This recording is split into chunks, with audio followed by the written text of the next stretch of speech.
शादीशुदा लोगों को एक बड़ी सीख देने वाली कहानी।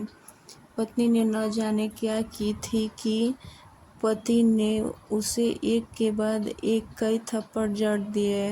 हमेशा हर सिचुएशनों को शांति से हैंडल करने वाली पत्नी भी इस बार इतनी अशांत हो उठी कि उसने अपनी चप्पल ही निकालकर पति की ओर दे फेंकी। चप्पल पति के बालों को छूते हुए निकल गई। ये किस्सा यहीं पर खत्म हो सकता था, मगर पति ने इसे अपनी मर्दानगी का विषय बना लिया और बात बद से बदतर होती चली गई। रिश्तेदारों ने भी आग में घी का काम किया। किसी ने कहा, जो औरत अपने पति को चप्पल से मार सकती है वे ना ही तो वफादार हो सकती है और ना ही पतिव्रता। ऐसी औरत परिवार की ही नहीं पूरे समाज पर कलंक की तरह है। बीवी के पक्ष वाले कहा पीछे रहने वाले थे। किसी ने कहा 21वीं सदी में भी जो स्त्री के साथ मारपीट करते हैं उन्हें तो जेल भेज देना चाहिए। तो कोई कहता जरूर उसकी कोई और पसंद आ गई होगी, इसीलिए अब पत्नी से मारपीट करने लगा है। बात कोर्ट तक पहुंच गई। दोनों पक्षों ने एक दूसरे के खिलाफ केस फाइल कर दिया। पति ने चरित्रहीन होने का तो पत्नी ने दहेज और शारीरिक उत्पीड़न का आरोप लगाया। 2 वर्ष से अधिक समय के लिए केस चला था। इन 2 वर्षों के दौरान दोनों पति पत्नी अलग अलग रहे थे।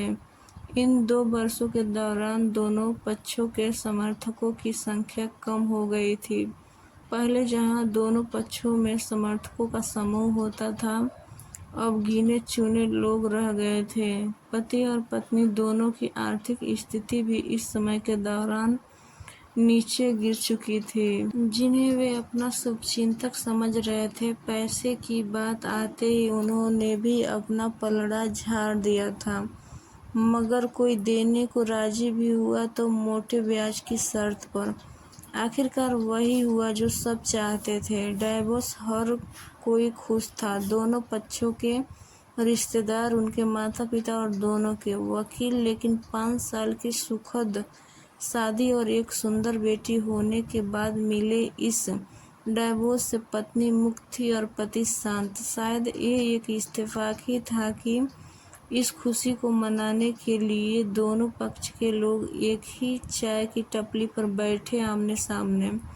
इत्तेफाक इसलिए क्योंकि ज़्यादातर लोग जो एक दूसरे के विरोध पक्ष को सपोर्ट कर रहे थे, वे एक दूसरे को अच्छे से जानते भी नहीं थे। पति पत्नी भी इन सभी से दूर एक दूसरे के सामने मेज पर बैठे।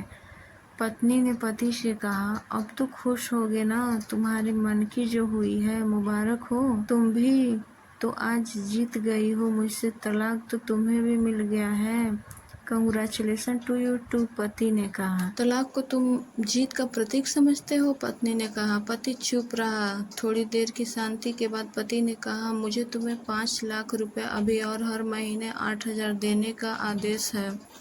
अभी मेरे पास पैसे नहीं है, इसलिए हमारा मतलब मेरा जो सिटी में फ्लैट है उसे तुम्हारे नाम कर देता हूँ। पत्नी बोली, लेकिन उस फ्लैट की कीमत तो 18 लाख की है। हाँ, लेकिन हमारी बेटी तुम्हारे साथ है और आगे जाके उसके खर्चे भी बढ़ेंगे, तुम्हें थोड़ी आसानी होगी। पति ने कहा, नहीं नहीं, मुझे सिर्फ 5 लाख ही देना और तुम हर महीने 8,000 तो देने ही वाले हो, मैं मैनेज कर लूँगी। अगर 5 लाख नहीं है तब भी कोई बात नहीं। पत्नी बोली। दोनों फिर से शांत हो गए। पति सोचने लगा, कितनी भोली और समझदार है ये औरत, जो कुछ समय पहले तक मेरी पत्नी थी और अब अनजान। ये वही है जो कम से कम खर्चे में घर चलाती है और पैसे बचाकर मेरे जन्मदिन और बर्थडे पर हमेशा मेरे लिए नए कपड़े खरीद लाती। कभी बीमार भी हो जाती तो पैसे बचाने के लिए मुझे मालूम न होने देती और घरेलू नुस्खे से अपना इलाज कर लेती। मगर घर में कोई और बीमार होता तो तुरंत डॉक्टर के पास लेकर जाती। ही मती मारी हुई थी। मैं ही अपनी झूठी मर्दानगी के चक्कर में इतनी बड़ी गलती कर बैठा। पत्नी के दिमाग में भी उथल पुथल चल रही थी। अभी भी वैसा का वैसा ही है। पहले भी खुद से ज्यादा हमारे बारे में सोचता था और अब भी वही कर रहा है। ये वही आदमी है जो मुझे एक्सीडेंट से बचाने के लिए खुद मोटरसाइकिल के आगे कूद पड़ा था और अपनी उंगली तुड़वा बैठा था। पता नहीं कौन सी मनहूस घड़ी में मैं झगड़ा कर बैठी। पति ने मौन तोड़ते हुए पूछा, अब तुम्हारी कमर का दर्द कैसा है? ज्यादा तकलीफ तो नहीं होती? पत्नी हल्का सा मुस्कुराई और बोली, अभी भी होता है। अब तो पेट में भी क्रमवश उठते हैं। वे तो होगा ही। तुम योगा या कसरत भी तो नहीं करती हो। अब किसी डायनोकोलॉजिस्ट को जरूर दिखा देना।